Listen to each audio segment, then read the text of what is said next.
내 의지로는, 내 능력으로는 되지 않습니다. 오직 하나님 그분만이 하실 수 있습니다. 그리고 우리는 그것을 알아요. 우리는 그것의 증인이에요. 실제적으로 교회에 오신 분들을 이렇게 보면 예전에 정말로 안 좋은 생활을 했던 분들이 얼마나 많은지 몰라요.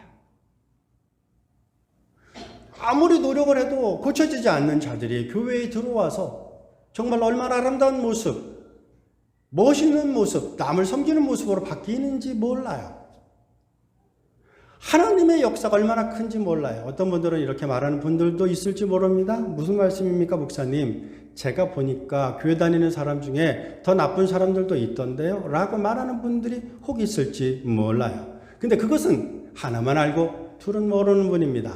만약에 그분이 생각하는 그 사람, 정말로 교회를 다니는데도 불구하고 자기를 아프게 하고 하는 그 사람이 교회를 다녀도 소용이 없다라고 생각할지 모르지만 여러분, 그분이 그래도 교회를 다니기에 그 정도 하는 거예요. 만약에 교회를 다니지 않는다고 생각해 보십시오. 옛사람이 나온다고 생각해 보십시오. 더 난리 나고 어려울 수 있습니다. 여러분, 하나님의 은혜가 우리 안에 있기에, 하나님이 우리와 함께하기에 우리가 얼마나 안전한 삶을 살아나간다라는 사실을 기억하시는 여러분들 다 되실 수 있기를 주의 이름으로 축원드립니다. 하나님께서 우리와 함께 하십니다. 하나님이 우리를 지키십니다. 하나님이 우리를 보호하십니다. 그러기에 하나님의 사람은 소망이 있습니다. 기대가 있습니다. 꿈이 있습니다. 하나님의 사람은 포기할 필요가 없습니다. 왜냐하면 하나님은 그 어느 누구도 포기하지 않으시기 때문입니다. 자, 우리는 하나님이 우리에게 주시는 새로운 마음으로 살 수 있습니다. 그것이 무엇이냐? 사랑의 마음입니다. 그런 사랑의 마음을 가지실 수 있는 우리 모두가 되실 수 있기를 바랍니다. 어머니의 마음, 아버지의 마음, 예수 그리스도의 마음을 가지실 수 있기를 바랍니다. 저는 한 가지 예화를 하고 말씀을 마치고자 합니다. 연탄길이라는 이철환 씨가 쓴 그 소설에 보면 이런 제목이 있습니다. 엄마의 미소라는 제목인데요. 그 내용을 보면 이렇습니다. 그 집에 딸아이가 있었는데 그 딸아이 이름이 수아입니다. 엄마와 아빠는 일을 했는데 그 일이 무엇이냐면 벽지 바르는 일이었습니다. 한국은 여전히 그 직업에 대한 그 차별 같은 게 있는 모양이에요. 그래서 아이들이 학교 다닐 때 엄마 직업이 뭐냐, 아빠 직업이 뭐냐, 학교는 어디 나왔느냐, 이걸 여전히 지금은 안 묻겠죠, 그죠? 그런데 이제 아무튼 소설에는 그런 영향력이 있었을 때의 이야기입니다. 지금은 이제 그러지는 않을지도 모르겠습니다. 않기를 바랍니다. 자, 그러나 이제 소설의 스토리를 봅니다. 수아가 이제 중학생이 되면서 뭔가 이제 센시티브해졌습니다. 그래서 아이들과 같이 이제 대화를 나누다가 친구들의 부모님들의 직업도 알게 되고 자신의 부모님의 직업에 대한 이야기도 할 수밖에 없는 상황에 처하기도 할 때도 있었습니다. 얼버무리며 넘어가기가 일쑤였습니다. 왜냐하면 수아의 부모님은 벽지 바르는 일을 하고 있었기 때문입니다. 그래서 어머니와 아버지는 늘 옷에 풀을 붙이고 이렇게 다니셨고 옷이 깨끗하지는 않았습니다.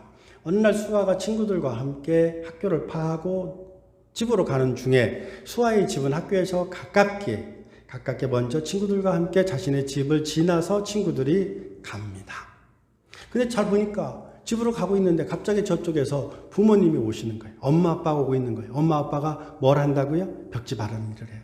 그러니까 옷이 꾀죄죄합니다. 그러니까 수아의 눈에 딱 띈 거예요. 부모님이 띈 거예요. 그런데 친구들에게는 부모님의 직업을 알려주고 싶지 않았어요.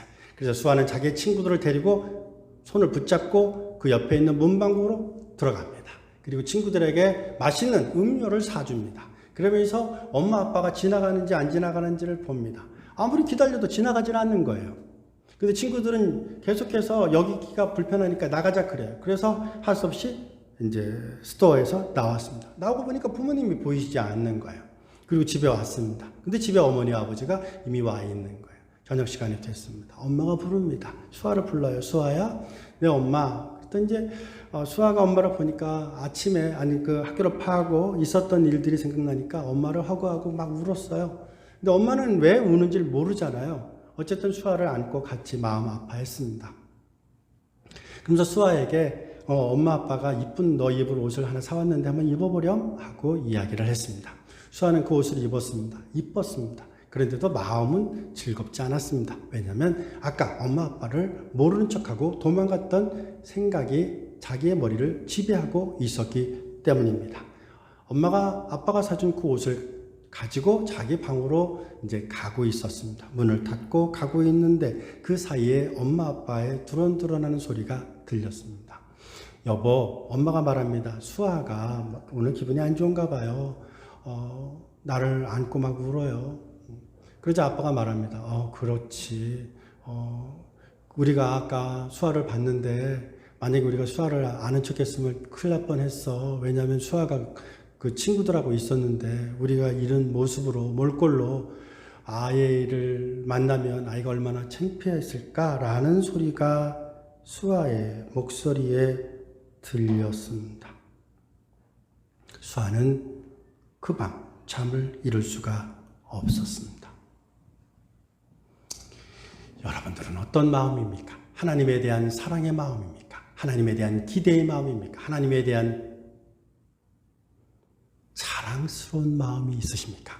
아니면 그리스도인인 것이 부끄럽고 예수님을 믿는 것이 부끄럽습니까? 오늘 여러분들의 삶을 통해서 예수 그리스도가 우리를 위해 죽으셨다는 그것을 기억하시고 주님을 사랑하고 주님을 사모하며 주님과 함께하기를 소망하는 여러분들 다 되실 수 있기를 주의 이름으로 축원드립니다.